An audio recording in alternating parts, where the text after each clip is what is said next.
ocasión pues me siento muy feliz, muy contento de estar aquí en el aula Magna 2, muy bien acompañado con el doctor Jan Cadet, que bueno, pues nos visita aquí en nuestra universidad y viene a platicarnos un tema de humanos. Doctor, bienvenido antes que nada a nuestra universidad. Me gustaría que nos platicara un poquito a toda nuestra audiencia por qué tomar este tema de derechos humanos en una conferencia aquí en Univa La Piedad. Muchas gracias por la invitación de la universidad y muchas gracias también a los directivos de la Piedad que me dan la oportunidad de venir para platicar sobre los temas que nos hacen todos necesarios para la vida. El tema de derechos humanos es sumamente importante porque hoy por hoy los derechos humanos es una piedra angular de todo el sistema jurídico, y no solamente el sistema jurídico, sino también en la vida cotidiana, el sistema social, la política, en el mismo sentido del Estado de Derecho, y para mejorar la convivencia social requerimos del conocimiento de los derechos humanos y de los mecanismos que hace que los derechos se puedan ejercerse, disfrutarse, gozarse con mayor facilidad. ¿Por qué cree que es importante que universitarios, especialmente estudiantes del derecho, sea necesario que ya se les empiece a votar muy específico los derechos humanos? Bueno, porque el derecho en sí es el derecho para los humanos.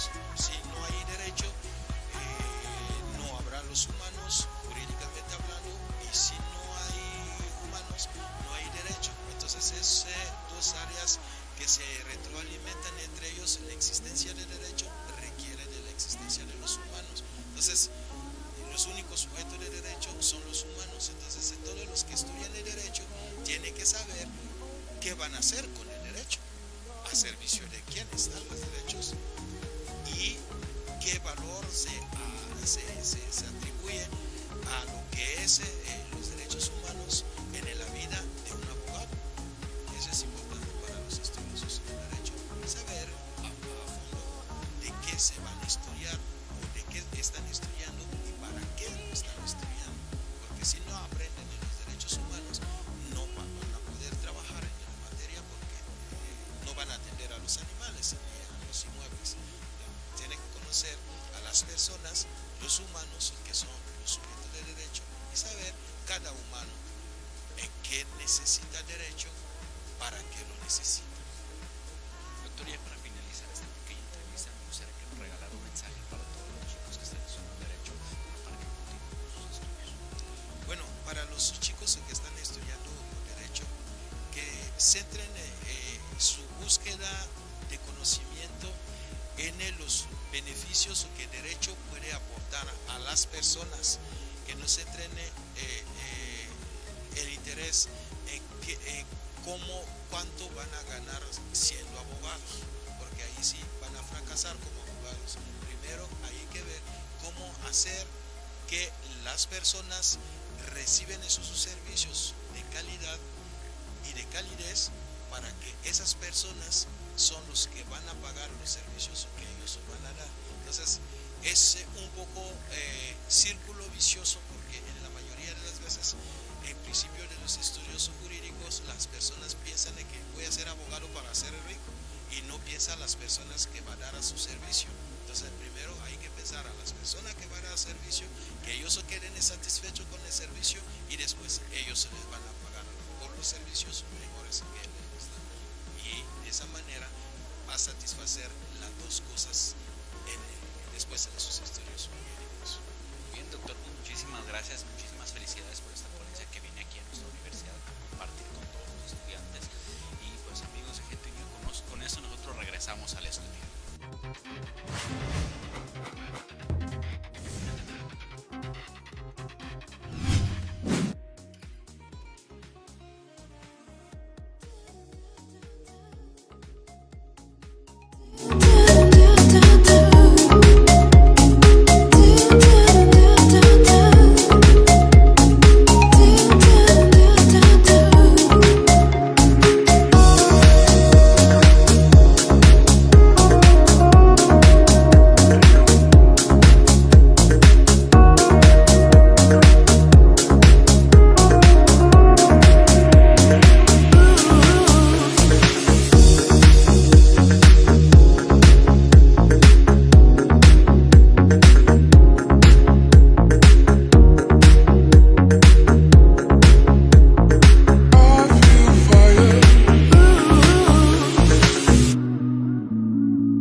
things, baby, 'cause I know that you do. You've been a stranger lately, and I know that's not you. Easy come, easy go, no need to fight about it. Easy come, easy go, no stress, I'm good without it. Easy come, easy go, let's keep it fun and simple. Easy come, easy go, you know my loving is no sweat, it's no sweat.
¿Qué tal, amigos? Muy buenas tardes. Como siempre es un placer estar conectados, enchufaditos aquí a través de las cuestiones tecnológicas. Así es. Le saludamos a nuestra amiga Erika, que también es la que hace aquí malabares en cuestiones, es la de relaciones públicas, comercial, técnica y todo. A todos le hacemos casi. No las cosas malas, chicos, no piensen mal. Pero como siempre es un gusto, y ¿qué decimos? Tenemos invitado VIP. Para no variar, la silla hasta la limpiamos para que no tuviera malos espíritus. Le damos la bienvenida al doctor Jean-Cadet Odimba. El otro nombre se los quedamos a deber, de hecho él no lo va a comentar porque le pido disculpas, debí de haberme instrumentado más en eso. Está muy bien. Gracias por estar aquí en los estudios, doctor. Sí, muchas gracias. Muchas gracias por invitarme en su programa de hoy. Y pues desde cuando tengo ganas de venir a saludarlos, pero no hay fecha que no se cumple, ya estoy aquí. Ya hubo pase de lista, hubo consenso. Sí, como decimos, amiga, el dicho, ¿no? Decimos, todas las personas son invitadas a cabina. Algunos no quieren venir, pero pues la silla siempre está puesta para todos. Decimos, los que están aquí sentados en esta silla son los amigos, y los que no, que se cuiden. Buena suerte. Y qué bueno que estamos con un amigo aquí más. Gracias, entonces ya me siento tranquilo. Ya puede descansar. Ya puedo descuidarme. Sí, ya no va a tener pesadillas, doctor. Muchas gracias. Así es, doctor. Ahorita vamos a dar lectura de su currículum, que es muy amplio, pero vamos a hacer un resumen para que usted sepa quién es el que está aquí en la silla VIP, como dice la compañera. Ajá. En la revista Rosalba de la Roca Comunicación, donde la fuerza eres tú. Pues vamos a hacer el currículum, como dicen, a veces es más interesante cuando él mismo lo comenta, porque resumir todas las actividades, créanme, público, que fue muy intenso, porque tiene demasiada trayectoria, demasiado trabajo, activismo. Y pues que hablar de derechos humanos creo que nos viene a dar cátedra de todo esto. Pero lo que siempre nos intriga a todos, y voy a caer en el pecado de los mortales, ¿cuál es su lugar de nacimiento? Gracias, Erika. Yo soy originario de la República Democrática del Congo. Nací en el Congo, en la ciudad capital de Kinshasa, y crecí ahí hasta los 18 años. Terminando la preparatoria, me fui a Europa a estudiar, a Grecia primero, luego a Bélgica, y luego crucé charco de ese lado a donde estudié el doctorado en la Universidad Nacional Autónoma de México, y después de trabajar un rato en la Comisión Nacional de Derechos Humanos, me vine a Michoacán, que ya es mi estado, mi lugar, mi casa, a donde me siento más a gusto que cualquier otro lugar del mundo. De hecho, ya no lo vamos a dejar salir, por eso estamos así. Ya se quedó aquí. Pues por dónde sale. Sí, no, Dice que es más conocido que la enchilada moreliana. Así es que todos los que son de Morelia saben cómo son las enchiladas. Y pues aquí el doctor se siente parte de esta familia. Ya lo adoptamos como michoacano, ya es michoacano. Sí. Ya habla perfectamente el español, lo que a mí me cuesta trabajo hablar otros idiomas. Yo digo una cosa por otra. De hecho, hasta el español nos cuesta a todos. No quiero hablar como los de Sinaloa, pero yo me siento muy bien en Michoacán y en Morelia. Muchas veces la gente me pregunta, ¿tú de dónde eres? Digo, bueno, a donde nací no elegí, pero ahora sí elegí estar en Michoacán y en Morelia porque me gusta, porque me siento en casa. Y sí, ahora sí que sus bebés son de aquí de México. Bueno, solo uno no. Ya lo balconeaste pues, amiga. Perdón, es que pensé que no Sí. No vamos a decir que era... Mis hijos nacieron... Que era soltero, perdón. Nacieron en México, y el último nació en Morelia. Es moreliano. Él, cada vez que salimos de Morelia a las 2 días o 2 horas, empieza a preguntar a cuándo regresamos en casa. Entonces, ese sí tiene bien arreglada la camisa. Sí. Él es michoacano y moreliano, pero de sangre y de corazón. Eso es bueno. Eso es lo bueno. Y pues vamos a hablar así los temas que son importantes y que nos tienen el día de hoy aquí en esta mesa. Vamos a hablar sobre esa trayectoria. Y primero que nada, si nosotros hablamos de una trayectoria, tenemos nosotros aquí algo que llamamos el juego mortal. Son los arquetipos. Los arquetipos son las primeras frases que nos vienen a la mente cuando decimos alguna palabra. Cuando expresamos algo, y es lo primero que viene al instante. Si yo te dijera en este momento, Rosalba, economía, ¿cuál es la primera palabra que viene a tu mente? Dinero. Si decimos docencia, ¿cuál es la primera palabra que viene a su mente? La primera palabra que me viene a la mente cuando se habla de docencia, compartir. Si nosotros hablamos de michoacanos, ¿cuál es la primera palabra que viene a tu mente? De mucha gente, la multitud, de compatriotas o conciudadanos. Si hablamos de derechos humanos, ¿cuál es la primera palabra que viene a su mente? Es la libertad. Es correcto, es un ejercicio que hacemos con todas las personas que se sientan en la silla. Esto se trata para conocer un poco más la forma en la que ellos vislumbran ciertos aspectos que todos a veces damos por entendido y que ya son arquetipos que tenemos nosotros bien plantados en el chip de nuestro cerebro. ¿Qué pasa si yo te dijera, vamos a meter un gol tremendo, amiga, si yo te dijera las Sabritas, ¿cuál es su eslogan? Aquí no puedes probar solo uno. Desde hace muchos años. ¿Será? Yo creo que ustedes también lo pensaron. Sí, vamos a cometer... chip que te conectaron a la mercadotecnia.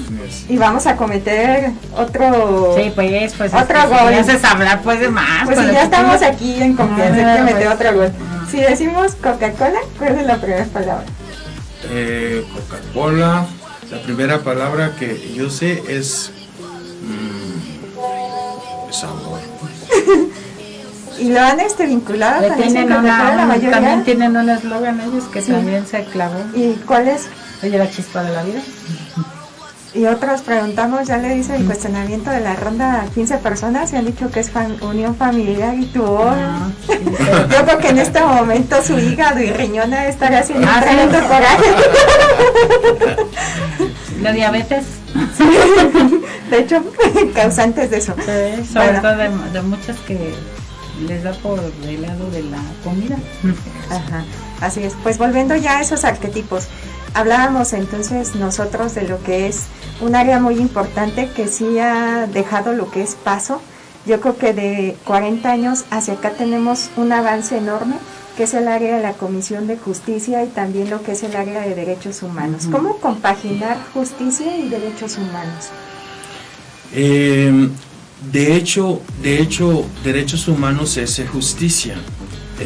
La separación es solamente un juego de organización institucional. Si alguien pide el cumplimiento de un derecho, es que le den lo que a él le corresponde, lo que él considera suyo. Entonces no hay una justicia que no puede hacerse si no es para regresar o dar a disfrute o goce a la persona que lo merece o que tiene derecho o tiene la capacidad de tenerlo. Así es, a veces, aunque debería de ir a la par, resulta ser que lo tienden a separar en ciertos aspectos. Lo bueno es de que se está dando retroalimentación en esos, pues yo digamos, cuestionamientos que se han venido trabajando ya desde hace años. ¿Algún caso impactante que nos pueda documentar respecto a lo que es la vinculación entre el sistema de justicia y lo que son derechos que haya sido muy mencionado? Bueno, hoy día que estamos escuchando a nivel nacional graves problemas que ha quejado a México, caso de Ayotzinapa, por ejemplo, pues la grave violación a los derechos humanos de 43 estudiantes, y que hoy día la justicia no ha hecho su trabajo, ¿no? Para saber qué ha pasado con los derechos de esos 43. Pero son casos, desde mi punto de vista, que les dan carpetazo y lo reviven cuando se van acercando a las fechas. O sea, como que no tienen que sacar, ¿no? Y van sacando así como las cartitas expedientes. Ay, salió el caso de los 43, sale el caso de la niña esta que de la Polet, sale el caso de casos pues que no se han resuelto. Así es, no son tratados con la seriedad que los utilizan como armas políticas o electoreras. Ese es lo peor que puede ocurrir en un país considerado un estado de derecho, a donde toman el sufrimiento de las personas y lo convierten en una eslogan política o en un anzuelo para poder ganar votos. Me parece terrible para todos los mexicanos y todos los que vemos eso, escuchamos esos tipos de comentarios y presenciamos esas deficiencias institucionales. Me parece realmente terrible para un Estado de Derecho que anhelamos todos. Así es, hablando precisamente de la violación de los derechos humanos, todavía hasta la fecha se ven unos así muy primitivos, ¿no? Muy como que en su mayoría a veces piensan que uno ya está en pleno siglo XXI, donde ya el razonamiento, el avance, la educación, ya todo eso, ya la mayoría lo tiene, sin embargo los derechos humanos se siguen violando mucho. Sí. El problema de las violaciones a los derechos humanos viene de muy lejos, porque hay todavía una generación que no tuvieron esa educación, esa formación, y por consecuencia hay un contagio hasta la generación a la que sabe, pero que vivieron en sus casas o en la escuela ciertas actividades o acciones violatorios de los derechos humanos, y que no tuvieron mecanismos para recapacitarse, porque de una u otra forma todo lo que aprendemos cuando estamos jóvenes requiere un tiempo para poder desaprender, para poder orientar nuestro comportamiento de otra manera. Hay una generación que tiene hoy día 70, 80 años, hasta los que estudiaron el derecho, no tuvieron la oportunidad de entender la filosofía atrás de los derechos humanos, de los mecanismos, etcétera, etcétera, porque vivieron dictaduras o tuvieron todavía una etapa posguerra, Segunda Guerra Mundial, etcétera, que generó esas actuaciones y que hoy día son imperdonables, ¿no? Sí, hablando de esos temas de derechos, ahorita lo vemos vigente, el sector salud, el derecho a la salud, cómo se ha estado casi a cuentagotas tratando todo este tema, y es un tema que debía de habernos preocupado y tomar en cuenta desde hace ya unos 15 años atrás, donde ya veníamos arrastrando todo este sistema. Llega una pandemia y pues pone todavía más fuego a todo esto. ¿Qué sucede con el derecho para el sistema de salud? Es la muestra de la falta de preparación de todos los mexicanos, como, bueno, una gran comunidad internacional también, en cuanto al entendimiento de cómo debe de ser tratado la salud. La gente siempre ha pensado que la salud es cuando alguien llega al hospital para poder tiene una enfermedad, para tener una receta médica o medicamento o atención de médico. Olvidaba que la salud es una coyuntura que cubre todas las necesidades humanas, y que si algo de esas necesidades falta, va a llegar a caer sobre la salud. Hoy día me da mucho gusto que las instituciones del Estado se dieron cuenta, distribuyen medicamentos, distribuyen comida, buscan la forma de sanar las aguas. Todo lo que está en conjunto, la salud no es un asunto de enfermedad, es un asunto de bienestar. Así es. Entonces, si no dejamos algunas áreas de bienestar pensando que eso no es la salud, nos va a afectar en la salud. Pero lo que vino a demostrar a esta pandemia es nuestra incapacidad de adelantarnos en los tiempos para prever las circunstancias que pueden venir más adelante.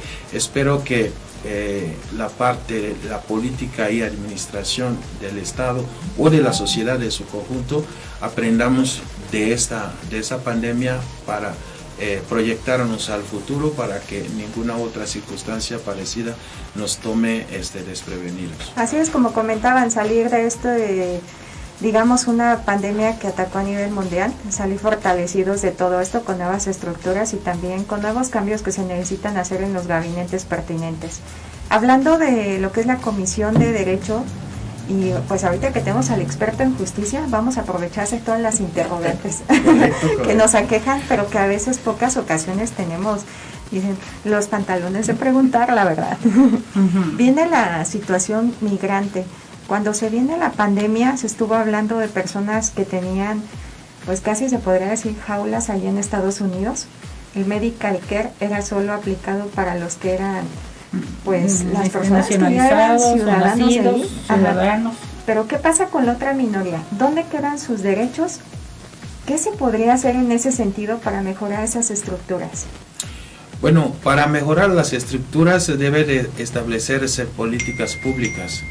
En Estados Unidos, bueno, como en México, siempre cuando vienen las elecciones se prometen muchas cosas. Cuando vino Obama prometió muchas cosas, hizo algunos no se pudo lograr, y la atención médica realmente se generó una diferencia entre los que tienen dinero, los que tienen residencia, los que tienen nacionalidad y todo lo demás que van llegando, porque bueno, conforme vas llegando es difícil que puedas lograr todos esos beneficios. Y en realidad en los países, por ejemplo, yo que había estado en Europa un poco tiempo que se generó la Unión Europea, el elemento número uno que se agradeció es: si vives ahí, aunque hayas llegado hoy, si te enfermas, tienes acceso a la salud. Eso debería de ser. Primero, no te van a preguntar si tienes el dinero para pagar, etcétera, porque saben que, por ejemplo, si alguien tiene un catarro o una tos, si no la atienden va a contagiar a los demás. Entonces claro, el problema ya no va a ser el que no tenía acceso al sistema de salud, sino va a ser un problema social en su conjunto, y por ende no pueden dejar a que alguien esté enfermo y que no tenga el tratamiento, porque eso va a afectar a la comunidad.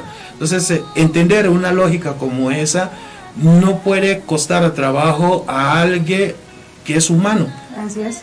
Pero cuestiones políticas y cuestiones para satisfacer a un grupo determinado que se creen pues muy originario, muy potente económicamente o con capacidad de movilización de votos, etcétera, dejan un grupo determinado fuera de esa cobertura médica, y que eso ha generado muchos daños. Yo pienso que ahora que Estados Unidos lo vive en la carne propia, espero que tome decisiones adecuadas para poder atender a los migrantes.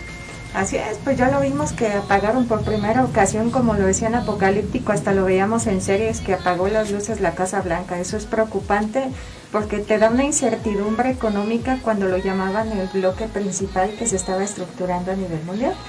Se da reacomodo de estas circunstancias, y volvemos a hablar que salió triunfador dentro de todo esto fue Rusia, que no ha tenido tantos contagios. Pero hablando en políticas de lo que son derechos humanos, creo que Rusia nos ha quedado a deber un poco. No poco, mucho. Es de una u otra manera la contradicción, porque se supone que Estados Unidos en materia de derechos humanos es el país que califica a los demás países, ¿no? Me acuerdo las décadas pasadas, hace algunos años, si un país no es pro derechos humanos, Estados Unidos le bloquea créditos en los bancos internacionales, etcétera. Y ahora es el país que ha sufrido o que ha tenido más descensos en materia de salud, y por ende la demostración de que no pudo atender los derechos a la salud de la manera más adecuada.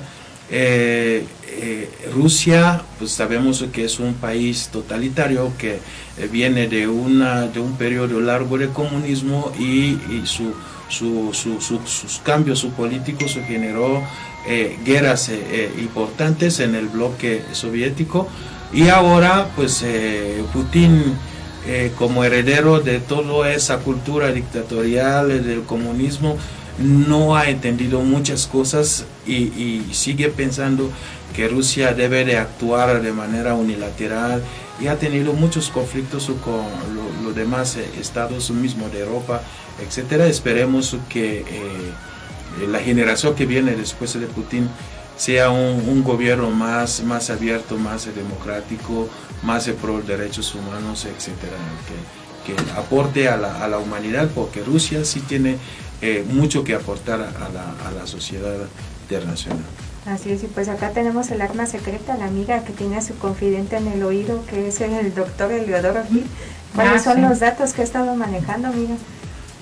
De cuestiones que económicas, que son las que nos impactan y nos pegan ahorita. No, pues ahorita incluso están en la página, amigas, para que lo puedan ver.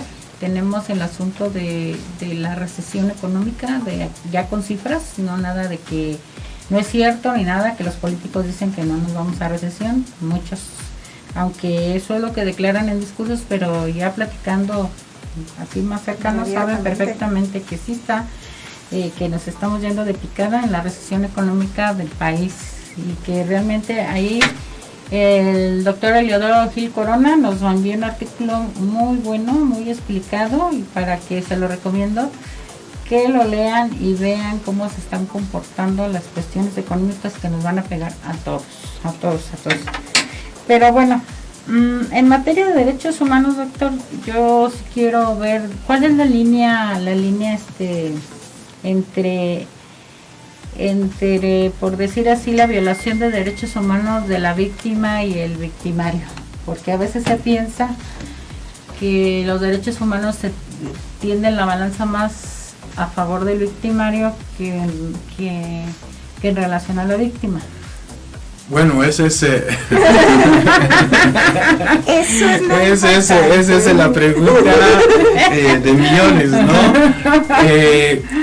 Sí es importante saber que mientras alguien es humano, los derechos no pueden desaparecer aunque haya cometido el peor delito de la vida, ¿no?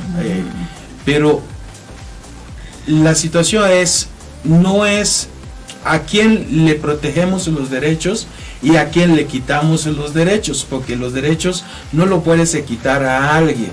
Se puede en algunas circunstancias suspender de manera general a un grupo de personas por razones de salvaguardar otros derechos, como ahorita en tiempo de pandemia, que nos dicen que bueno, el derecho a la libre circulación se ve poco restringido, o algún otro derechos laborales poco restringidos, etcétera, etcétera, o algunos derechos económicos. Pero entre la víctima y el victimario hay, dependiendo de qué tipo de delito y de qué institución está administrando esa situación, cada uno tiene su derecho y debe de cuidar que cada uno lo disfrute.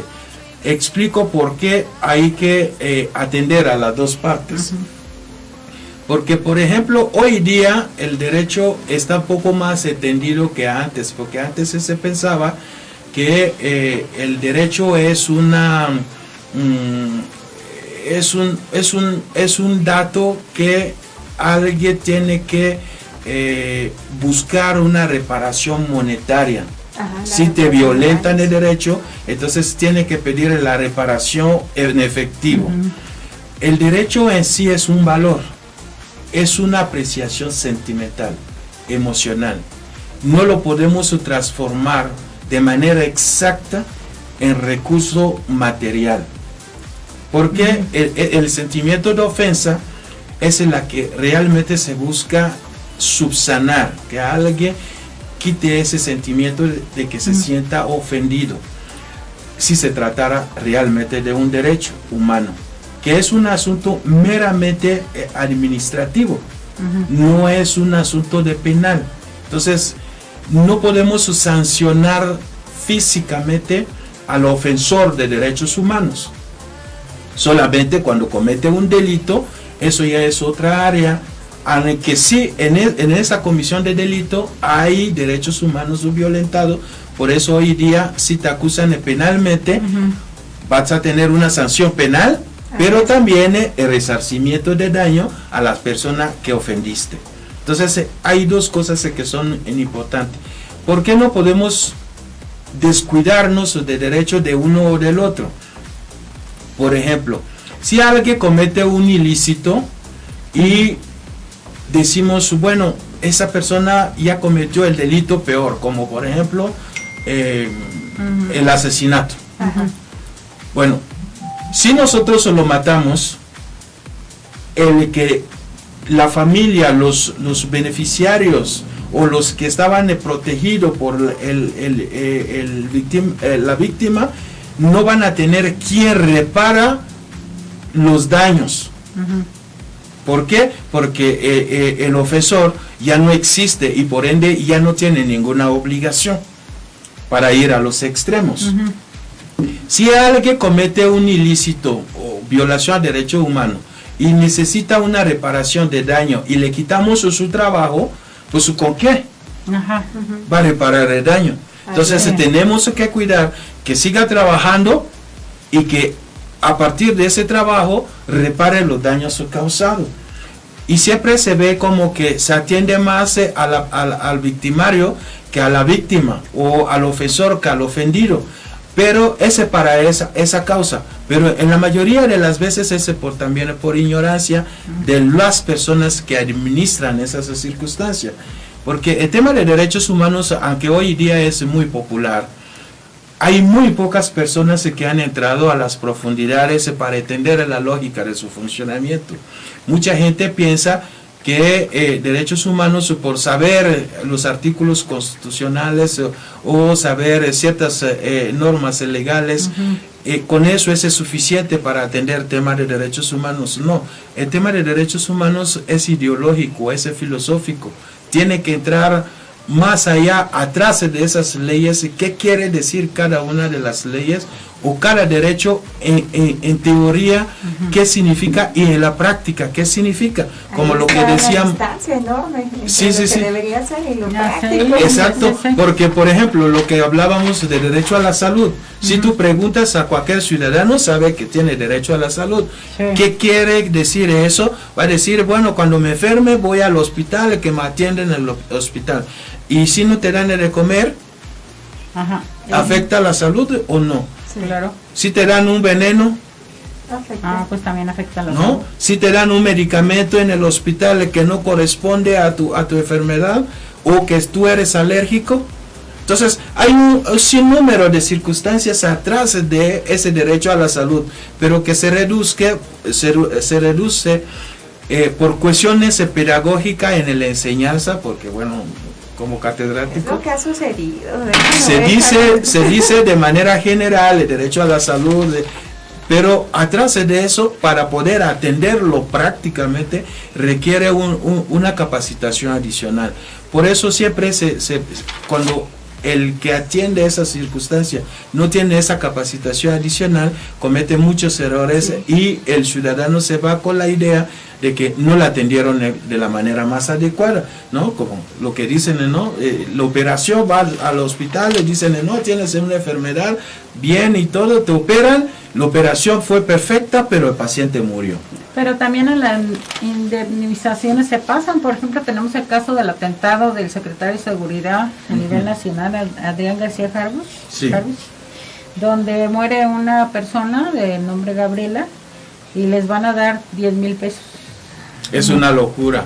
Bueno, o sea, 10,000 pesos de indemnización. O sea, ni siquiera gastos a la familia de Gabriela. Esa es una locura, porque en realidad los derechos humanos existen a las personas vivas.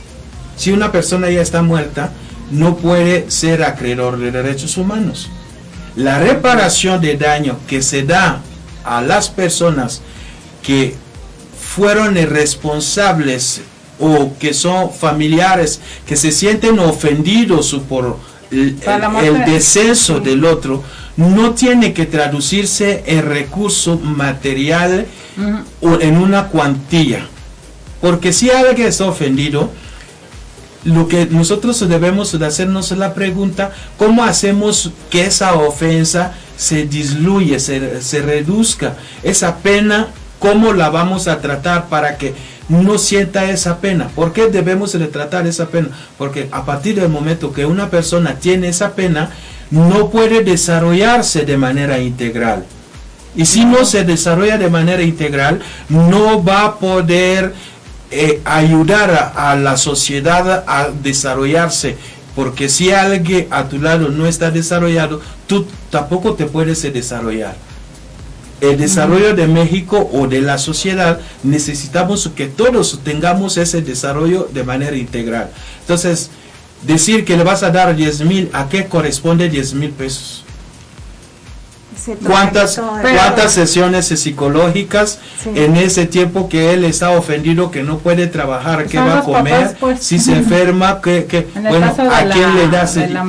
¿A quién le das? ¿A papá, a la mamá, al hermano, al primo, bueno, puede ser que una persona se muere, hasta el vecino se ofende más que el familiar. Entonces, el asunto incluso es aquí que, según la información, ella iba pasando y le tocó las ráfagas y todo eso, y se muere la persona Gabriela, y resulta que no sabemos si esos 10,000 pesos que se van a quedar pobres, no le pierden, como dice mi amiga acá, Erika.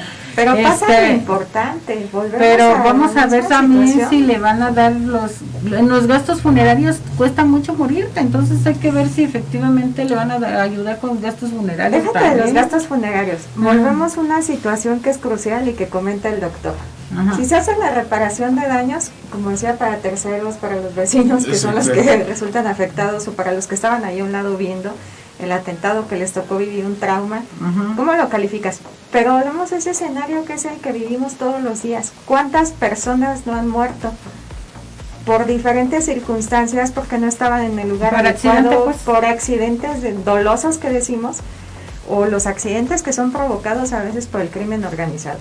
Si nosotros volvemos a eso, entonces sería darle lo que es reparación de daños a todos ese número de normalmente daños. Para eso sirve el Estado. No podemos dejar a alguien en estado de depresión porque, ¿cuál es la razón? Cualquiera persona, nosotros que nos sentimos deprimidos, necesitamos un psicólogo. Y si no tenemos un recurso, necesitamos que la sociedad en su conjunto nos tome a cargo para poder sacarnos de esa depresión. Si tenemos hambre, necesitamos que alguien nos dé de comer. La sociedad haga la cooperacha a través de nuestros impuestos para que podamos tener de comer. No podemos dejar al prójimo deprimido porque falleció su vecino y decimos, no, tú no eres familiar, tú no puedes tener acceso a la reparación de daño. Ese es el resarcimiento de daño. Esa persona puede, a partir de ese acontecimiento, si no le damos un tratamiento, quedarse con un trauma que puede llevar su vida en la deriva o generar otros tipos de accidentes que vamos a lamentar. Entonces, en realidad es el entendimiento de los derechos humanos. Por eso a mí a veces me irrita que alguien va a la comisión a interponer una queja porque se siente ofendido por una circunstancia y le dicen, no fue violación de derechos humanos. Entonces, o sea, ¿quién puede calificar que él mismo que se siente ofendido? ¿Quién le va a ir de su casa nada más para ir a jugar allá a la comisión para decir que yo vengo a quejarme porque me siento ofendido? Son medidas o son estructuras o los técnicos que estudian o que atienden esas circunstancias no han digerido el concepto de los derechos humanos desde la filosofía misma de derechos humanos y atienden de manera somera, esporádica o sea, no le entiende. Uno piensa que el espíritu le habla y de esa manera lo va, y eso va a sanar. Eso va a ser la realidad. Entonces, esa es la diferencia en el entendimiento de temas de derechos humanos que son complicados, no son sencillos, como todo el mundo cree que, bueno, sabemos que tenemos derecho, entonces dame 5,000 pesos, dame 10 o dame 200. No, sí, o es hablar de pedir una reparación para todas las personas que han muerto por el crimen organizado, por un accidente. Entonces creo que no se puede categorizar de esa manera. Pero no es un asunto de dinero, es un asunto de resarcimiento de daño causado por un acontecimiento que ofende a la persona.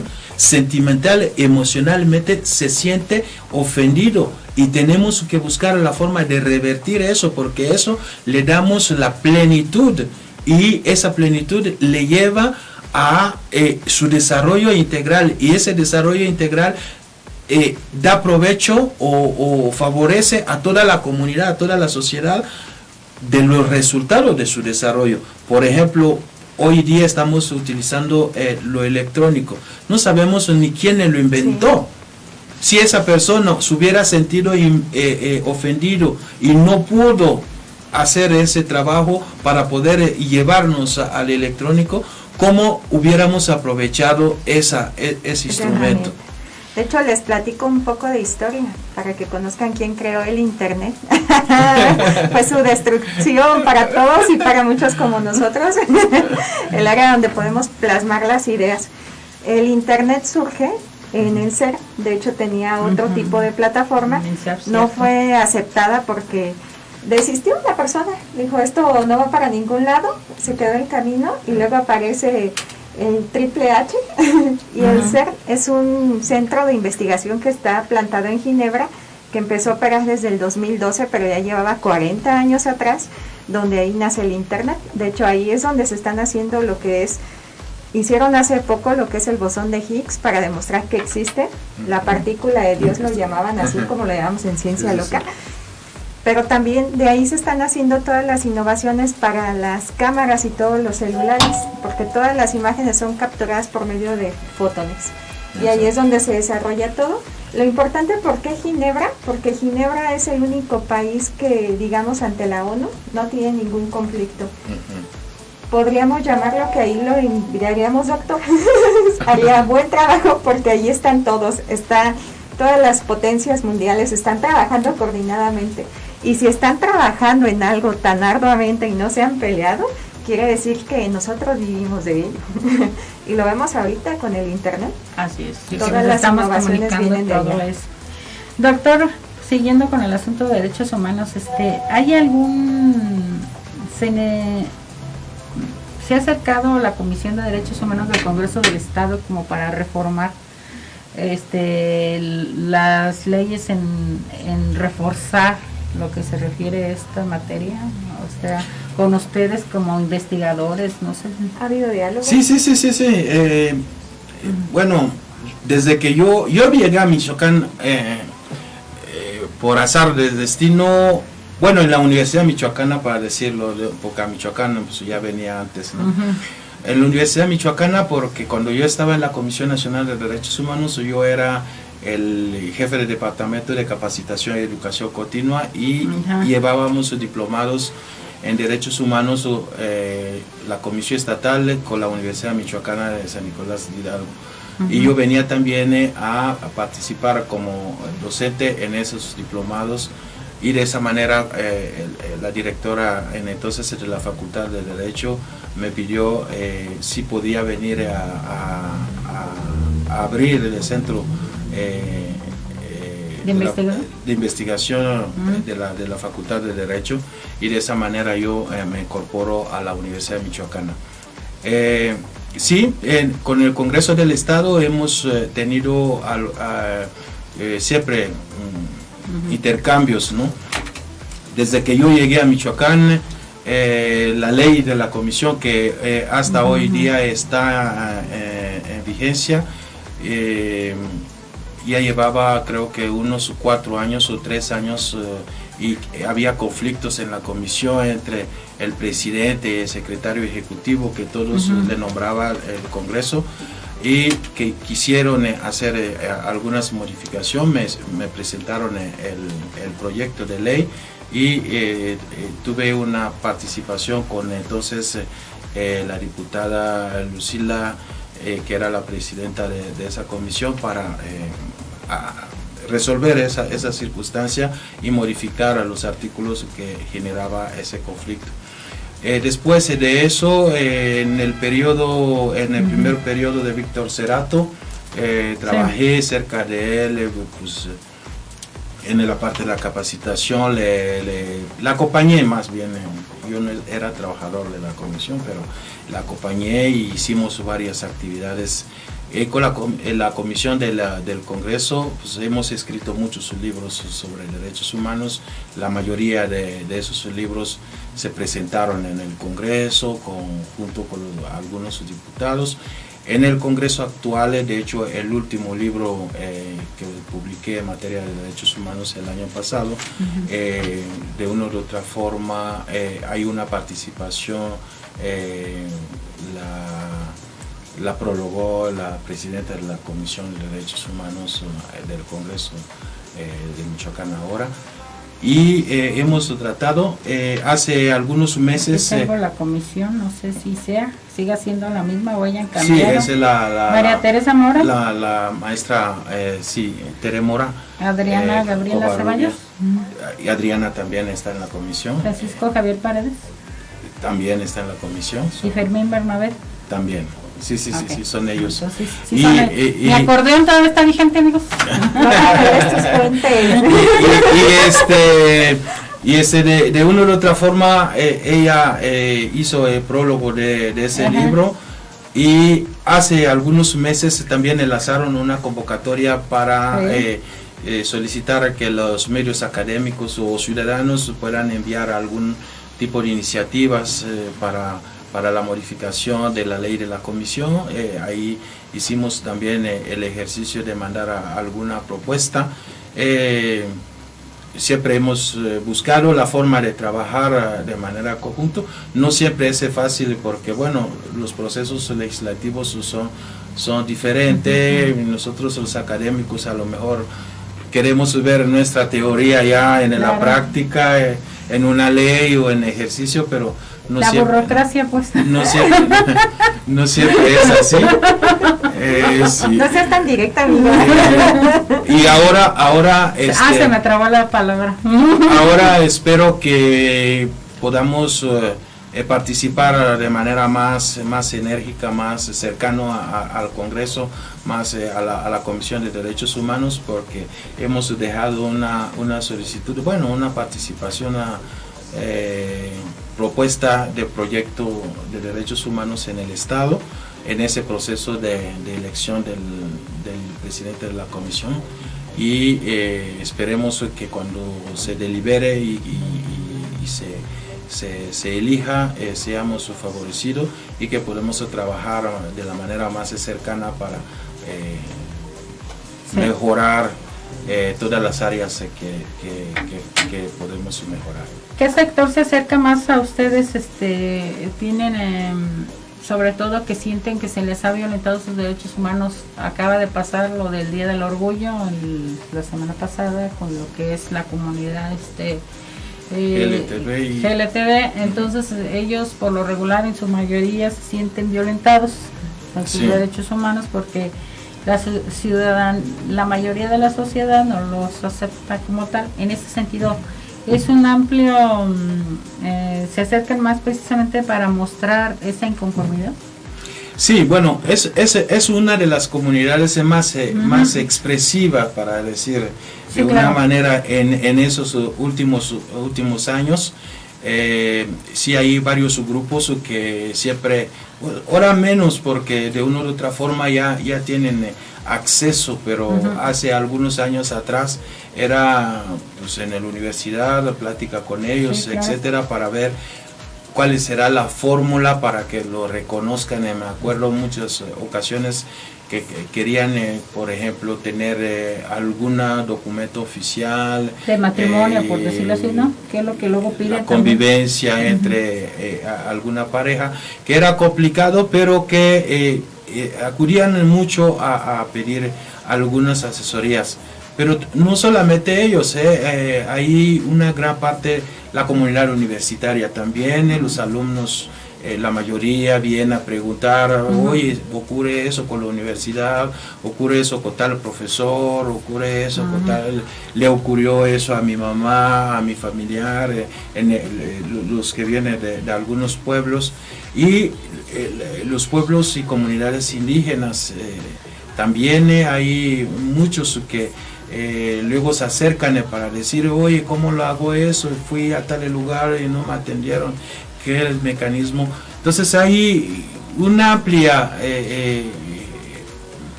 grupos de la sociedad que todavía no saben cómo hacer efectiva las prerrogativas normativas y necesitan una ayuda. Lo que es lamentable hoy en Michoacán, eso es importante mencionar, es que la comisión de una u otra manera, aunque tenga visitadurías en las regiones del estado, no se ha generado mecanismos de acercamiento con la sociedad. Espera siempre que alguien venga a la comisión a quejarse o a pedir servicio, y no hay un acercamiento más humana con las comunidades. Entonces yo creo que esa es la tarea que falta, un acercamiento de la comisión hacia la ciudadanía, y en lugar de esperar a que los ciudadanos se acerquen a la comisión. Lo comentaba usted al inicio del programa, doctor, se habla de lo que es una comparativa entre lo que es el sistema educativo, y en este caso es la forma en la cual se está pues llevando a un ser humano y la formación de hasta que termine lo que es su ciclo.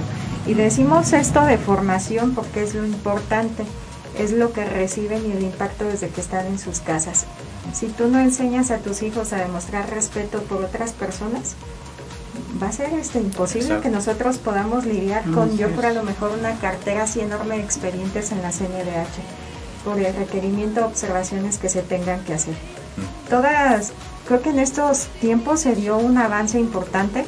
Algo de lo bueno que dejó el senador Germán Martínez fue que ya hizo oficial que las parejas también pudieran tener acceso al servicio de salud ahí en el IMSS. Fueron una de las categorías que aterrizaron en este gobierno.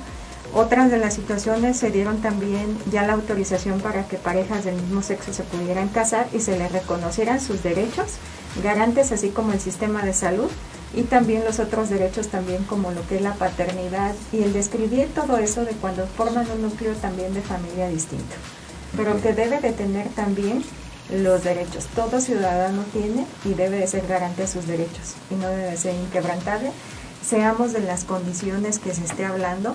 Y como decía, también a un criminal no se le puede quitar la privación de sus derechos humanos, porque si no incurrimos en lo mismo. Exacto. El asunto de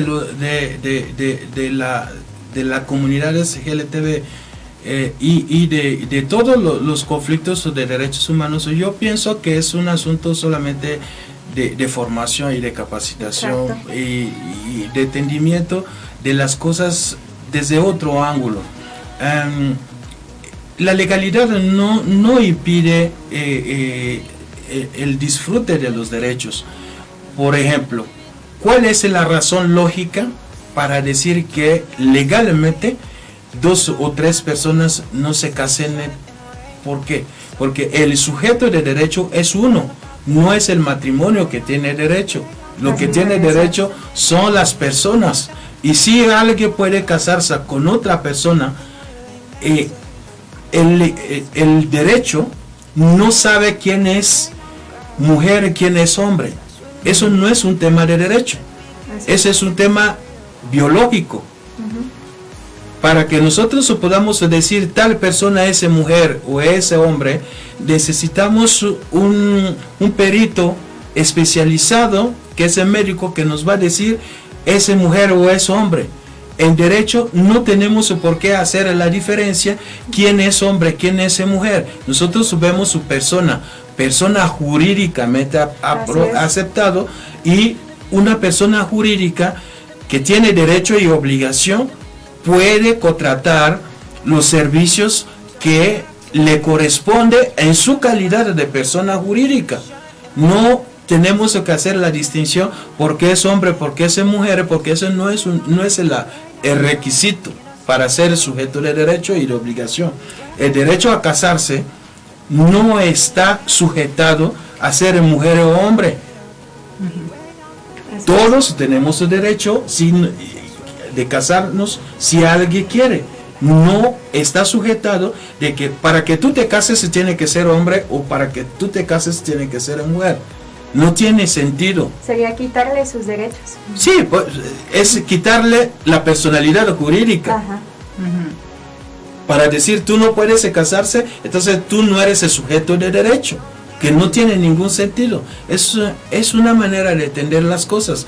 Cada quien viene con sus ideas, con sus sentimientos emocionales, que no tienen nada que ver con el acuerdo global que llamamos nosotros reglas de convivencia social, y quiere imponer su sentimiento para decir, oye, pero ¿cómo hace mujer con mujer? ¿Cómo se están casando? Pues tú qué sabes si es mujer o mujer. El de registro no tiene por qué saberlo. O sea, algún lugar dice que tiene que pedir al perito que venga a decirte que es mujer o es hombre para que se casen. No hay ese requisito. El perito no está presente en ningún matrimonio. Han llamado a médico para testimoniar o atestiguar que tal es mujer o hombre. Y se viene también el tema. Es una locura que alguien lo dijera. El tema que se dio en Estados Unidos fue muy fuerte cuando se empezó a hablar de la adopción de parejas homoparentales. Y decía una activista, es que volvemos a la misma situación, es generar estándares. ¿De qué prefieres, un niño en la calle? Y si tiene la misma garantía y derechos una pareja dentro de ese sistema, porque si tú fueras a hacer la adopción, tanto tú puedes cometer e infringir también lo que son faltas. O sea, una pareja que es la tradicional, también puede golpear a un niño, también puede abusar de un niño, pueden hacer esas cosas. Y ellos pusieron en la mente de todos que una pareja del mismo sexo iba a cometer todas esas cantidades de aberraciones, que realmente esas aberraciones las vemos también en el sistema ¿Pero en base a tradicional. qué? ¿Y en base a qué? Pero ¿quién dice sí, una persona puede adoptar sin casarse? ¿Por qué dos personas no pueden adoptar? Así es. Es una locura que sea una restricción solamente porque me casé con tal o tal otra persona. Una persona solo o sola puede, mujer o hombre, puede ir y decir yo quiero adoptar a tal persona y la adopta. No le van a decir, oye, tú no estás casado, entonces no vas a poder tener hijos. ¿Por qué? Hay madres solteras, hay padres solteros. Pregunten a Michael Jackson, que pase descanse. Entonces, ¿cómo no puedes tener, vas a impedir que alguien adopte por solo hecho de que está casado con una persona que no sabemos si es hombre o mujer? No es un asunto legal. Entonces, son cuestiones más bien ideológicas que quieren implantar en la aplicación de derecho sin que haya argumentos realmente suficientes para poder negar ese derecho. Una persona lo podemos negar un ejercicio de derecho si el ejercicio de ese derecho va a infringir derechos de terceros. Solamente en esa circunstancia nosotros podemos decir, no, eso no lo puedes ejercer porque mira, va a afectar a tercero. Si no va a afectar a nadie, ¿por qué lo vamos a impedir? Claro. Ay, pues hay tantas cosas que podemos hablar aquí. Pero ¿nos vamos a la ruleta de la muerte? Sí. Usted yo que no ha visto, pero aquí tenemos un juego que le llamamos la ruleta de la muerte. Oh, de la vida más bien. Muévele bien a las fichas para que no salgan las mismas. Pues las movemos, pero yo no sé, como que se repiten, les gustan las mismas. Sí. Primero, ¿algún número del 1 al 10? Yo, el número favorito es el 7. Ah, yo también. Lástima, 7 preguntas. Me gusta. La primera. Me gusta, lo ayudamos. Acá tenemos edecanes también. Muy bien. ¿Otro? ¿Qué materia en tu vida fue tu pesadilla? En la escuela. En la escuela. La física. No es cierto. La física. Muy bien. Estamos conociendo los secretos. Sí. Entre amigos no hay secretos. Sí. Menciona algo que desearías no haber hecho. Algo que desearía no haber hecho. Que lo hiciste, yo creo, supongo. Ya subió los ojos, está recordando. Quiero recordarme.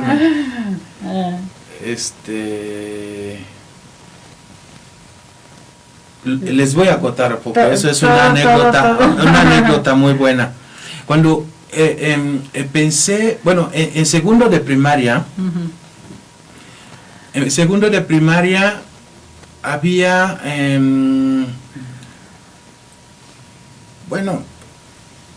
había ocurrido 2 veces.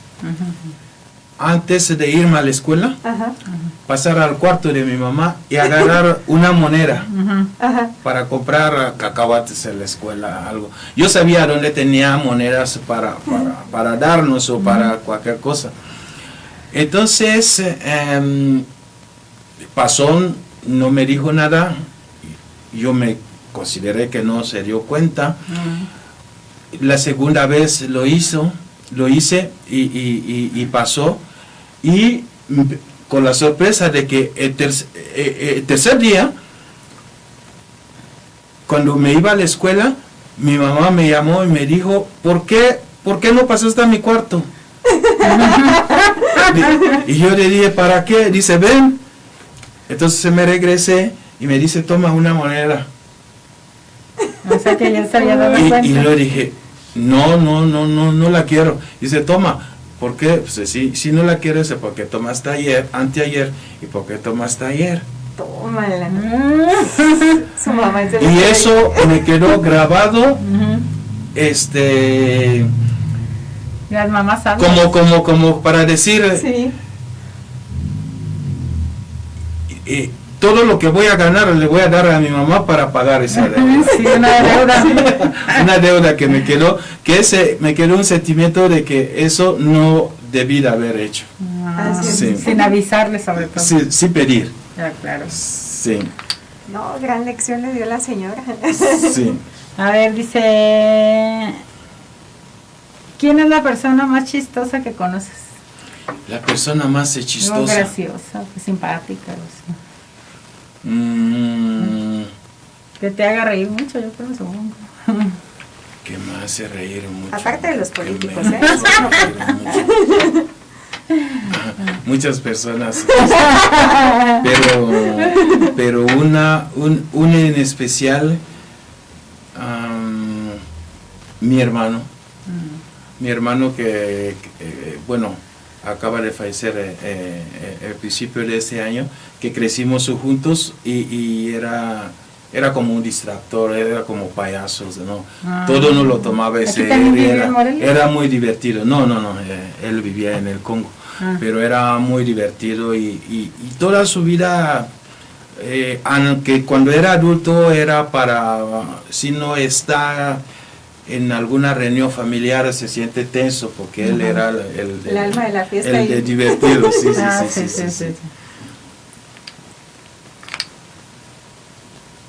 A ver, vamos a ver, dice. ¿Cuál es tu peor apodo? Peor apodo. Ajá.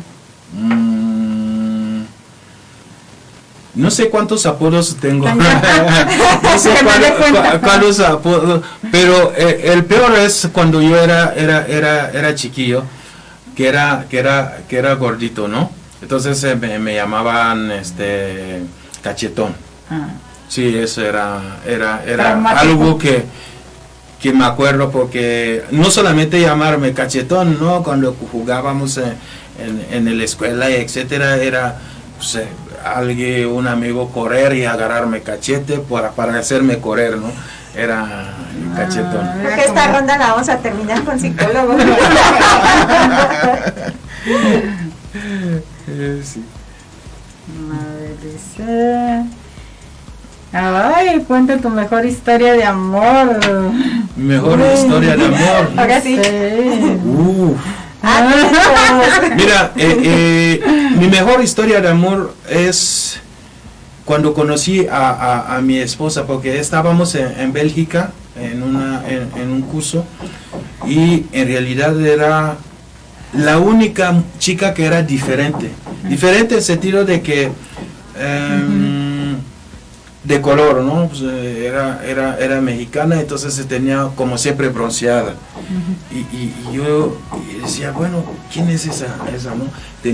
Tiene un poco los ojos como indígena, entonces yo pensaba, pues, de ser japonesa, alguna de origen japonés, asiática, etcétera. Y cuando platiqué con ella, me pareció que le pregunté si era china, me dijo que no. Cuando le pregunté era japonés o coreana, me dijo que no. Entonces, ¿de dónde, no?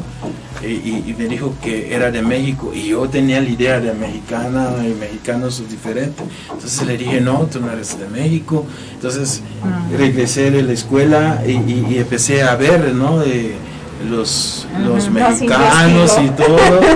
Y entonces le pregunté, pero o eres indígena o eres mestiza, pero tú no eres ni indígena ni mestiza, pero tienes características como que alguien de Japón estaba ahí. Dice, no, pues mi papá es indígena y mi mamá es pues de descendencia española, entonces sí había una combinación rara que no combinaba. Ese fue no compaginaba. Pero fue la sí. Fue la amor a primera vista. Sí, me pareció rara, ¿no?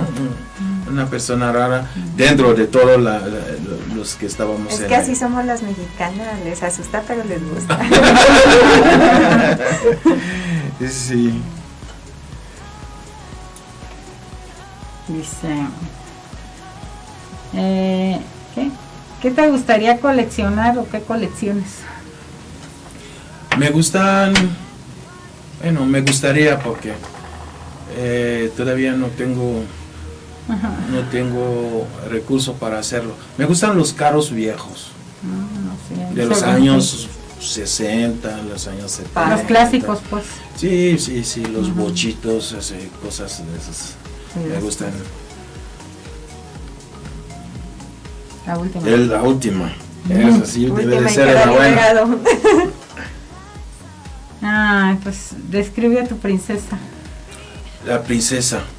Ya no la describió. No, pero esa es la reina.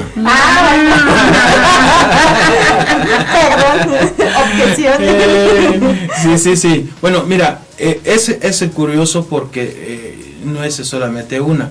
Yo tengo 2 niñas y 2 niños. Y bueno, puede tomar esa característica de princesa para mí porque en toda la familia, por ejemplo, de aquí, de México, de mi suegra y todo, ese es solamente mi esposa que tuvo hijas.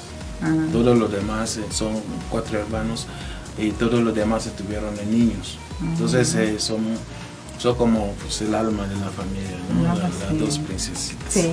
Pequeñas.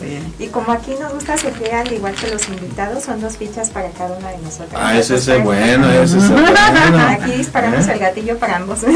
Eso, ya me mezclar para que salga la buena.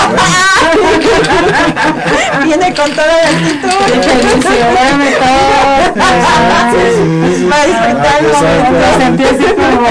salga algo. Yo lo eso. A ver, ¿qué es lo que te molesta de los demás? Eso. Y que sean mentirosos. Que te digan una cosa y hagan otra. Y que sí, lo vemos. Entonces con los políticos no te llevas. Lo vemos, dijo el ciego. ¿Quién es tu mejor amiga? Contesta sabiamente. No es cierto. ¿Quién es? Esto es para mí. No era para No, son 2 y 2. Pues aquí la amiguera. Ella hace bien. Si no me conviene. ¿Cuál es tu deporte favorito? Me gusta mucho el básquetbol. Básquetbol. Eso es un buen deporte.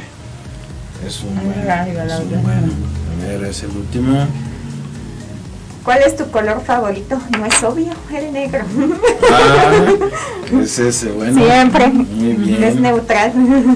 Sí. Pues doctor, esperamos que hayas estado a gusto en esta plática, se trata más que entrevistas, sino convivir las experiencias, las anécdotas y que la gente se sienta cercana con los invitados, esa es la idea. Exacto, para que conozcan pues realmente a veces el otro lado, porque los ves tú en algunas entrevistas oficiales y los ves tan acartonados o tan cuadrados. Entonces, no el caso del doctor, me refiero a otros políticos, ¿no? Entonces, pero él, como es un investigador pues de la Universidad Michoacana, casi la mayoría que ha hecho es docente, ¿no? Docente. Así es. De alguna manera tiene otro tipo de perfil, pero lo que sí nos dejó con la boca cuadrada mi compañera a mí es el currículum que tiene. Impresionante. El doctor, impresionante. Aquí si lo leíamos nos llevábamos como fácil. 3 Eso horas. resumido. Sí, resumido. Es mucho tiempo, pero sí, un amplio currículum y todo lo que sigue trabajando, sigue estudiando, la verdad es un elemento desde mi punto de vista, aunque está en la investigación, ha sido mal aprovechado, le pueden sacar más jugo. No, y es que queríamos que conocieran a la persona que está detrás de todas esas carreras, de todo ese currículum. Sí. Y creo que lo que conocimos el día de hoy nos gustan esas propuestas frescas que llegan y que sí quieren hacer cambios. Y que les vale aventarse con el sistema, que eso es lo importante y que se tiene que renombrar aquí. Vamos a hacer una pequeña sesión donde decimos actualmente, ¿a qué se dedica el doctor actualmente? Actualmente ya estoy a 100% en la Universidad Michoacana, soy profesor e investigador titular C de tiempo completo en la Facultad de Derecho y Ciencia Social. Hace 2 años más o menos, o 1 año y medio, estaba de secretario técnico en la Defensoría Pública del Estado. Antes de eso estuve a cargo del Centro de Investigaciones de la Facultad de Derecho y he estado trabajando en diferentes universidades. Hoy, por ejemplo, en ese año, 2 años sucesivos, soy profesor invitado en algunas materias de derechos humanos en la Universidad de Chihuahua y en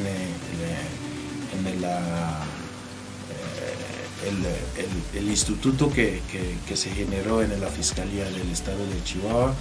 Doy clase en la Universidad de Guadalajara, de Jalisco, trabajo ahorita varios proyectos de investigaciones de la misma universidad y de CONACYT.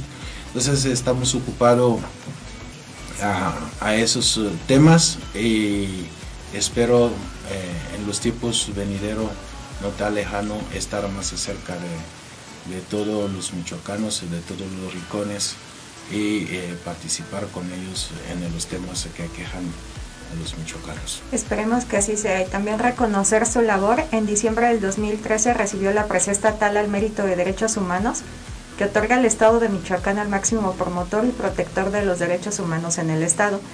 En diciembre del 2013, el gobierno del Estado de Michoacán, a través del Consejo Estatal de Ciencia, Tecnología e Innovación, le otorgó el reconocimiento como investigador del Estado de Michoacán. Como número de registro, ya lo vamos a poder apreciar después, le vamos a pasar la currícula completa. Y el pasado julio del 2012, como lo mencionaban en ese tiempo, la Universidad Michoacana San Nicolás de Hidalgo y la Academia Michoacana de Ciencias AC le otorgaron un reconocimiento por su pertenencia al Sistema Nacional de Investigaciones y su destacada labor en investigación científica. También en 2006 recibió la medalla de plata por reconocimiento de la Suprema Corte de Justicia de la Nación y la Corte Interamericana de Derechos Humanos por la participación como expositor magistral en seminario organizado del CIDH y la SCN sobre el Sistema Interamericano de Protección de los Derechos Humanos y sus repercusiones en los ordenamientos jurídicos nacionales. Pues es impresionante, como decía la compañera, nos podemos llevar prácticamente 3 horas hablando del currículum impresionante. ¿De quién el doctor? Pero voy a caer en los temas mundanos de siempre. ¿Cuántos idiomas domina, doctor? Bueno, dominar ahora casi, es decir, bueno, he tenido que aprender los idiomas porque, bueno, he viajado mucho por cuestiones de estudio. Yo en el Congo normalmente el idioma oficial es el francés y tiene 4 idiomas nacionales que normalmente todos los niños que nacimos conocemos 1, 2 o 3 dependiendo del entorno, del lugar a donde vives, etcétera. Entonces de esos 4 nacionales hablo 3 o hablaba 3 porque hace muchos años que no lo practico, más francés, entonces son 4. Yo fui a estudiar en Grecia, en Atenas, en la Universidad de Atenas, ahí hice mi licenciatura y la maestría en Derecho, entonces tuve que aprender griego forzosamente, el inglés, que es un idioma que todos tenemos que saber poquito, mínimo en esos tiempos de tecnologías avanzadas, y un poco de español, porque bueno, vine a México, estudié doctorado y postdoctorado en México, trabajo en México, así que tuve que aprender el español a marcha forzada. No, pero tuvo una maestra en su casa. Sí, eso sí, es cierto. Nos quedó muy claro. Siempre he tenido, bueno, desde Bélgica he tenido una maestra en casa y ahora tengo 5. 5, que la mayoría de las veces son mis hijos o que son mis correctores. Sí, claro. Papá, eso no se dice de esa manera. Yo aprendí el español antes que tu hijo. Así las cosas. Sí, pero sí, entonces sí, es importante. Aunque ellos saben mejor el español o tienen mejor acento, pero yo aprendí antes que ellos porque ellos nacieron aquí en México, ¿no? ¿Cómo se dice somos amigos en el Congo? Tuzabandeko. Tusabandeco. Estamos aprendiendo. Sí. Tusabandeco. Tusabandeco. Bueno, pues ya tenemos un amigo más. Sí, muchísimas gracias. Bienvenido. Sí, gracias. Pues muchas gracias, doctor, por haber estado aquí en cabina. Esperemos no sea la única ocasión. Sigamos trabajando en este tema tan importante que son los derechos humanos, y que siga viniendo para que nos dé pues aquí tener el maestro en casa, aquí en la cabina.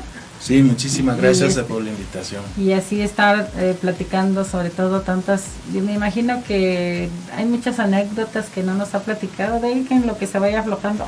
Y ya que se vaya relajando y nos vaya platicando. Los tiempos de la televisión son muy rápidos y muy costosas, así que no quiero abusar, pero espero que la próxima tenga la oportunidad de que me inviten, que me den una oportunidad de seguir platicando. Evidentemente el tema de derechos humanos es un tema infinito y es un tema que debe de platicarse cotidianamente. Ya lo iba a despedir, pero le mando saludos a un amigo, los fanáticos, un amigo mutuo que es el doctor Esteban Reveriano. Sí. Dice es un amigo, y por favor le haces llegar mis saludos gratos. Le envío Nanaste.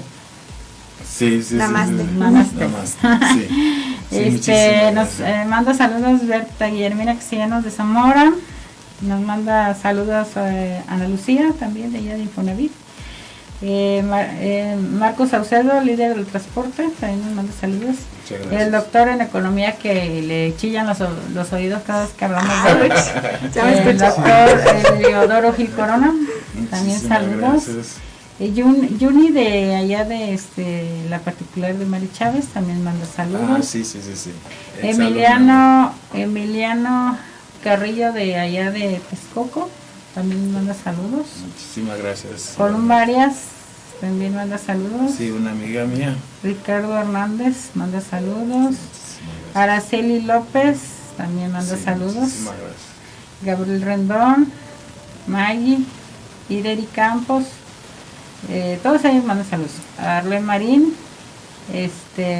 Maricame Porras de la Ciudad de México, de ella también. Y nos manda también saludos. Déjenme ver por aquí, porque si luego se van hasta abajo. Luego se ofenden, Sí. Entonces, sí, todas las demás son palomitas de los grupos que nos están viendo.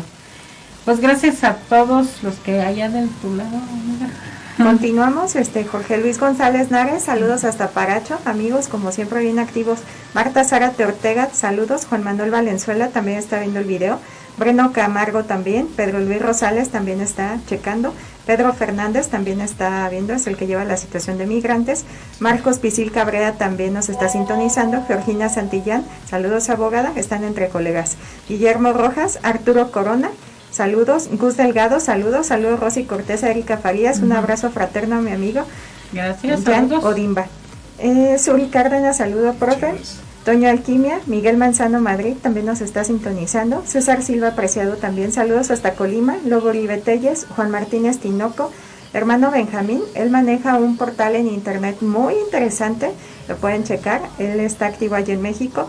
Arián Cala, y sí, nos hace el comentario, pareciera que los derechos humanos son aplicables solo para los delincuentes y no para las víctimas. Echan García nos dice excelente tema, felicitaciones. Pedro Fernández nos comenta, las comisiones de los derechos humanos, incluyendo la nacional, no han alcanzado un nivel de excelencia en sus servicios, al contrario, han venido a la baja y se han convertido en una gorda nómina de burocracia. ¿Qué opina de eso el doctor Jan Odimba? Gracias. Osvaldo Torbar también nos está sintonizando y Alejandro Lleverino. Son los comentarios que tenemos aquí. Los otros se conectan como gatitos, doctor. Ya hasta que acabamos el en vivo para que no se vean que están en línea. Pero gracias. Creo que llegamos a los grupos que tienen que llegar. Sí, muchísimas gracias. No, pues vasto auditorio, muchas felicidades a todos los que nos escuchan y felicidades a ustedes que ya está consolidado ya el medio para la comunicación. Es un importante espacio para compartir información y compartir noticias también con todos los que nos escuchan y nos ven. Pues muchas gracias nuevamente, doctor, por haber estado aquí en el programa Rosalba al Aire. de La Roca Comunicación, donde la fuerza eres tú. Gracias. Gracias. Feliz tarde ya. Sí, Ya está. Sí, ya tarde. Aprovecha a los que están ahí en sus sagrados alimentos.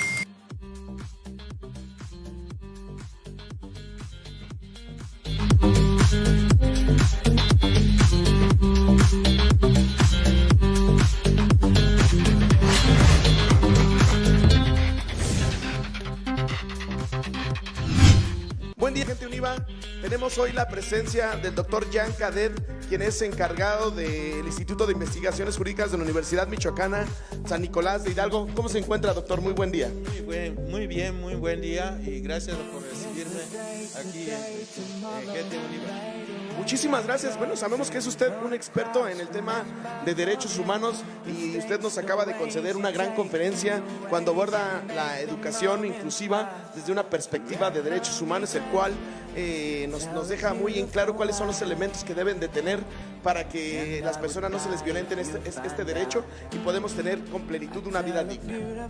Así es importante que las personas puedan tener un acceso a la educación para un desarrollo a partir de esa educación, alcanzar un desarrollo integral, y eso es un medio para dignificar a las personas. Entonces la exclusión en la educación es una violación de derecho importante, porque todos los derechos humanos de una u otra forma están entrelazados y la educación es un pilar importante para el desarrollo de la persona, no solamente en el ámbito de conocimiento para alcanzar dinero, trabajo que le dé sustento, sino también para garantizar la integridad de la persona, porque una persona que no sabe es una persona que está siempre al merced de los que saben. La vasta experiencia en su vida como persona, en la cual ha tenido su formación académica en Grecia, que también ha estado en Francia. ¿Cómo usted ve hoy en día los derechos humanos a partir de esta reforma del 2011 en nuestro país, en donde tenemos una gramática del artículo primero constitucional en donde ya no otorga, sino reconoce derechos humanos? ¿Cómo vamos avanzando en el tema de derechos humanos hoy en nuestro país desde su perspectiva, doctor? Bien, es importante aquí comentar que la evolución de los conocimientos hace que se evolucione también la regulación normativa de los valores que requiere las personas mantener para desarrollarse de manera integral. El artículo constitucional que decía que otorgaba derecho era en el entendimiento de la creación de los mecanismos de aseguramiento del ejercicio de esos valores. Pero ahora que reconoce es una manera de decir que esos derechos no es que el derecho lo crea, son los valores existentes, solamente le dan una categoría jurídica para generar medios de garantía para el ejercicio o el disfrute. Pero todavía falta mucho que hacer, porque en ese ejercicio que hicieron primero en 2008 y luego 2011, ha generado ciertos elementos que crea confusión en los ejecutores de derecho. Por ejemplo, hicieron un intento malamente de crear un listado de derechos humanos a partir de la Constitución, como si los derechos humanos tuvieran un catálogo y que solamente esos derechos citados en la Constitución son derechos reconocidos por el ordenamiento jurídico. Un error garrafal en los constitucionalistas que asesoraron a las cámaras para esas reformas, pero que requiere muchas cosas más. Eso significa debemos desde la academia enseñar a los nuevos abogados que los derechos humanos no pueden estar en un catálogo, porque va a ser un libro infinito. Todos los valores, todos los sentimientos que podría generar un sentimiento desagradable que violenta la dignidad o que genere emociones negativas es una violación a esos valores y por ende en un Estado de Derecho debe de tener garantía jurídica para evitar que las personas, los terceros, por mala fe, desconocimiento o por razón que sea, violenten esas emociones y generen deficiencias o algunos malestar a las personas. Entonces son evoluciones sociales. Conforme se va evolucionando la sociedad, va evolucionando también la forma de percibir y de ver las cosas. En materia constitucional, bueno, ahí aquí en México los constitucionalistas siempre nos hemos considerado que nosotros somos los padres de derecho, pero hay que entender también que la Constitución, que es la caja de inspiración, eso significa la caja de resonancia de derecho, la Constitución en sí no puede reconocer ni crear normas, ni crear derechos, porque los derechos son del área jurídica y la Constitución es un documento político, es solamente un documento inspirador de la creación de derechos. Entonces, la Constitución no nos puede dar una lista de catálogo porque eso nos va a llevar a privar los ejecutores de derecho de los medios de interpretación para poder llegar a la conclusión de que sí hubo violación o no de un derecho. Si tenemos un catálogo, entonces nos vamos a limitar solamente a que los que están en la Constitución, en un documento político, lo vamos a atribuir los valores jurídicos y eso nos va a llevar a una confusión mayor. ¿Usted no cree que se amplía este marco jurídico al establecer en el primero constitucional, elevar al rango de este ordenamiento que usted dice político, los tratados internacionales y más allá de eso, aquella resolución de la Suprema Corte de Justicia en el cual las resoluciones de la Corte Interamericana de Derechos Humanos a partir del caso Rosendo Radilla Pacheco establece que son vinculantes para el Estado mexicano todas las resoluciones de la Corte Interamericana?